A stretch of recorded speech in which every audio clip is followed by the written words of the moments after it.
So the next issue is a connecting issue again. We've addressed stance and turn and all that, but I've got to learn to track the ball because I have to decide my point of contact. So I don't know if I'm really tracking the ball well. Well, the pros actually can pick the spin up from the other side of the net. So as we work on it in your tuning up your game and you can measure your level of improvement, one of the things you're going to measure is how soon you can determine the spin on the ball. Not necessarily even the type of spin, but you can see the ball rotating. Because we know that the eyes do two things. There's a timing mechanism for the body. My eyes tell me how much to move and when to swing. So the better I see the ball as far as tracking it, the better information I'm going to have about how to position my body correctly and also when to accelerate my racket into the shot. So that's really important for the eyes about that.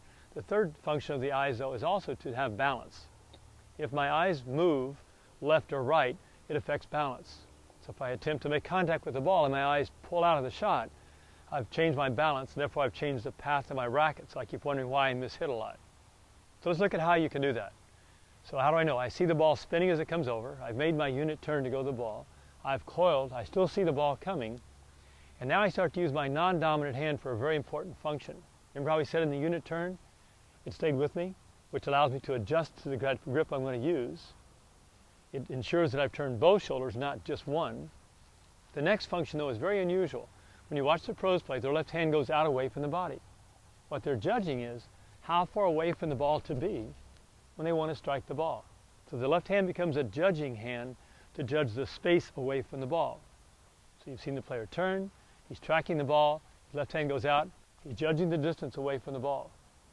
Then the next function of the left hand is to get out of the way so the racket can accelerate through.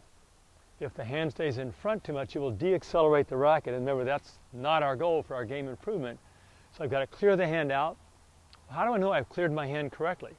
Well, one of the easy ways to do that is if you'll catch your follow-through. So as you complete your swing, if you'll catch the follow-through over your shoulder, the racket goes into your left hand, you now are also ready to return to your aggressive all position to get ready for the next ball position.